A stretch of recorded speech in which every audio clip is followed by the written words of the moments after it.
मंजिलें उन्हीं को मिलती है जिनके सपनों में जान होती है। मंजिलें उन्हीं को मिलती है जिनके सपनों में जान होती है। पंख होने से कुछ नहीं होता यारो, हौसलों से उड़ान होती है, हौसलों से उड़ान होती है। धन्यवाद। फ्रेंड्स, जब सागर शांत हो तो जहाज के चालक को अधिक होशियारी से जहाज चलाने की आवश्यकता नहीं पड़ती। लेकिन जैसे ही तूफान आता है और जहाज डूबने का खतरा पैदा होता है, तब यही चालक या कप्तान अधिक सावधानी बरतने लगता है। जब जहाज में सवार सब लोग घबरा रहे होते हैं, तब यही कप्तान मुस्कुराता हुआ अपनी संपूर्ण योग्यता को काम में लाता हुआ जहाज को डूबने के संकट से बचाकर सही सलामत ले जाता है। वास्तविक ऐसी योग्यता की परीक्षा दुख और संकट के समय में होती है। जब कोई इंसान थोड़ी पूंजी लगाकर अपने व्यापार का विस्तार करता है, तो उसे वर्षों तक कठोर परिश्रम करने पड़ते हैं। इस परिश्रम से वो कुछ कमाने को होता है। यह परिश्रम ही उसके विजय का प्रतीक होते हैं। अपने ग्राहकों को शब्द जाल में फंसाकर अपने व्यापार को बढ़ाता है और एक दिन सफल व्यापारी बन जाता है। बाद में छोटे मोटे कारोबारी संकट उसका कुछ नहीं बिगाड़ पाते। जो लोग इससे पहले उसे कम पूंजी वाला समझकर उसका मजाक उड़ाया करते थे, आज वही लोग उसकी सफलता की प्रशंसा करते नजर आते हैं। इसे कहते हैं अपने हाथों अपने भाग्य का निर्माण, आत्मशक्ति का चमत्कार। फ्रेंड्स, जिसके पास धन की शक्ति हो, उसे शिक्षा प्राप्त करके या विद्या प्राप्त करके आत्म विकास करने का अवसर कहां है? वह तो धन की शक्ति पर निर्भर कर यही सोचता रहता, मैं चाहूं तो विद्वानों को खरीद सकता हूं। लेकिन फ्रेंड्स, अमीर हो या गरीब, जो विद्या प्राप्त करना सबसे जरूरी समझता है, वह रात रात भर अध्ययन करता रहता है, क्योंकि उसे पता है कि उसका कोई सहारा नहीं। सहारा बनेगा तो वह उसका अपना स्वयं का ज्ञान। जिस आदमी को पता हो जाता है कि उसे बाहरी सहायता मिलना बंद हो गया, वो या तो अपने पांव पर खड़ा हो जाए, गिर जाए। वास्तविक उस समय उसे बहुत ही कठोर परिश्रम की आवश्यकता महसूस होती है। असफलता के कलंक से बचने के लिए उसे अपने व्यक्तित्व की रक्षा करनी चाहिए। ऐसे लोग अपने आत्मविश्वास की शक्ति के बल पर दिन रात कड़ी मेहनत करते हैं और सफल हो जाते हैं। जब मनुष्य को संकट की घड़ी आ जाती है, जब वह किसी भी तरह से अपनी जीविका चलाने में असमर्थ हो जाता है, तो कोई विरला होता है जो सफलता प्राप्ति के लिए खून पसीना एक कर देता है, ताकि उसे असफलता का मुंह न देखना पड़े। संकट काल में तो मनुष्य की बुद्धि का पता चलता है। कई बार ऐसे अवसर पर ऐसी सफलता मिलती है जिसकी मनुष्य ने सपने में भी आशा नहीं की होती। वो स्वयं सोचने लगते हैं कि मुझे इतनी सफलता कैसे हुई। वास्तविक ऐसी शक्ति हर इंसान के भीतर छुपी होती है, परंतु वो उसे पहचान नहीं पाता है। जैसे वो संकटों से घिर जाता है, वैसी यह शक्ति बाहर निकलकर उसकी सहायता करने लग जाती है। जो काम इससे पहले वह संभव समझ रहा था, वही काम पूरे होने लगते हैं। इसका कारण यह है, जब मनुष्य का जीवन चारों खतरों से घिर जाता है, तब उसे बाहर निकलने के लिए वह हाथ पैर मारना शुरू कर देता है,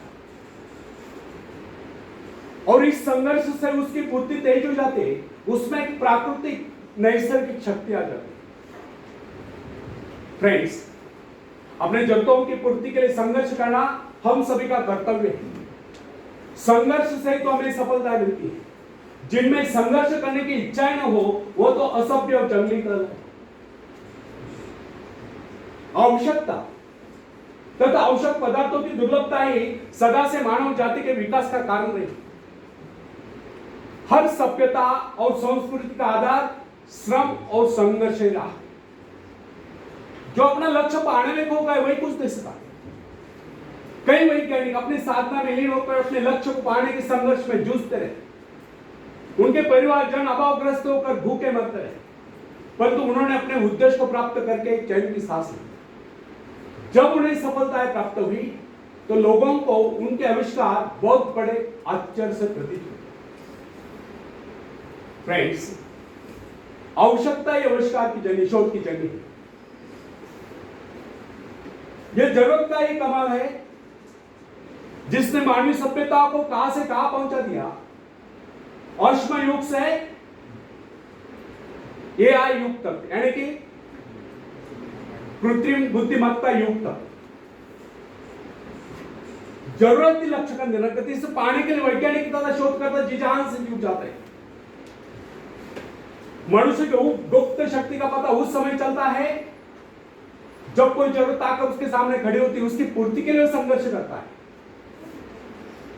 मनुष्य की गुप्त शक्ति आपातकाल में प्रकट होती है।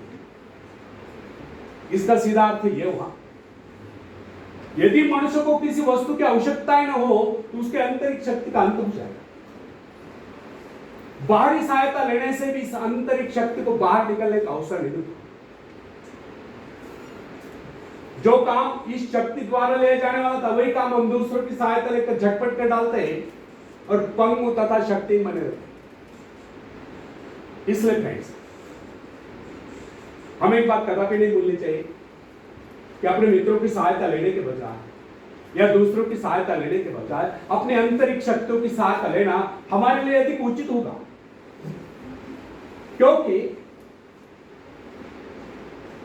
आत्मनिर्भरता एक ऐसी शक्ति है जो मित्रता, यानी कि मित्रों से ली हुई सहायता, प्रभाव, दूसरों का प्रभाव, धन संपत्ति दान तरीका, ऊंचा वंश यानी कि ऊंचे खानदान में जन्म पाई व्यक्ति का सहारा लेना या बाहरी किसी भी प्रकार की सहायता, इन सब की सामूहिक शक्ति से ही शक्तिशाली होती है। इन शॉर्ट,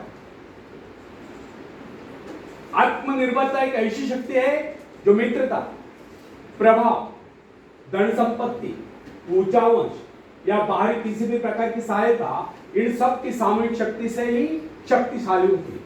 आत्मनिर्भरता की सहायता लेकर मनुष्य भीषण से भीषण बाधाओं को भी पार कर जाता है, भयंकर कठिनाइयों पर भी विजय प्राप्त करता है, बड़े से बड़े आविष्कार यानी कि शोध करने में भी सफल हो जाता है। इंसानी गुणों में सबसे अधिक शक्ति आत्मनिर्भरता की है। जो इंसान अपने सहारे जीता है, जो अपने बल पर चलता है, जो अपने लक्ष्य पर चट्टान के भांति डटा हुआ है, जो बाधाओं को सामने देखकर जरा भी विचलित नहीं हुआ, जिसे अपनी कार्य कुशलता और कर्म शक्ति पर पूरा विश्वास है, वही सफल होता है। सत्य, पवित्रता और सुंदरता पर प्यार करना मनुष्य का स्वभाव है। जो व्यक्ति मौलिक विचारों के बल पर जीता है, जिसके कुछ सिद्धांत हैं जिन पर वह आरूढ़ रहता है, जो अपने वसूलों पर दृढ़ता से कायम है, लोग उसे आश्चर्य से देखते हैं, उसके अनुयायी यानी कि शिष्य बनने का प्रयत्न करते हैं, क्योंकि लोगों के दृष्टि में वो महान है। फ्रेंड्स, यदि आप भी महान बनना चाहते हो तो अपनी शक्तियों को पहचानो। ईश्वर ने जो शक्ति आपको प्रदान की है वो आपके भीतर छुपी हुई है, उसे जगाकर बाहर लाओ। यदि आप उसे जगाने में सफल हो गए तो सफलताएं आपके कदमों तले होगी और आप कामयाबी के शिखर पर होंगे। आखिर में हरिवंश राय बच्चन जी की कविता में पेश करता हूं, आप भी मेरे साथ गाएंगे। लहरों से डरकर नौका पार नहीं होती, कोशिश करने वालों की कभी आवाज, कोशिश करने वालों की कभी हार नहीं होती। नन्ही चींटी जब दाना लेकर चलती है, चढ़ती दीवारों पर 100 बार फिसलती है। नन्ही चींटी जब दाना लेकर चलती है, चढ़ती दीवारों पर 100 बार फिसलती है। मन का विश्वास रगों में सांस भरता है, चढ़कर गिरना, गिरकर चढ़ना न करता है। आखिर उसकी मेहनत बेकार नहीं होती, कोशिश करने वालों की कभी हार नहीं होती। डुबकिया सिंधु में गोताखोर लगाता है, सिंधु में भी समुद्र में, डुबकिया सिंधु में गोताखोर लगाता है, जा जाकर खाली हाथ लौट कर आता है। मिलते नहीं सोची मोती गहरे पानी में, मिलते नहीं सोची मोती गहरे पानी में, मुट्ठी उसकी खाली हर बार नहीं होती, कोशिश करने वालों की कभी हार नहीं होती, कोशिश करने वालों की कभी हार नहीं होती। और आखिरी पद आप सबके लिए बहुत इंपॉर्टेंट है। असफलता एक चुनौती, इसे स्वीकार करो। असफलता एक चुनौती है, इसे स्वीकार करो। क्या कमी रह गई देखो और सुधार करो। जब तक न सफल हो नींद चैन को त्यागो, तो संघर्ष का मैदान छोड़कर मत भागो। कुछ के बगैर ही जय जयकार नहीं होती, कोशिश करने वालों की कभी हार नहीं होती, कोशिश करने वालों की कभी हार नहीं होती। धन्यवाद।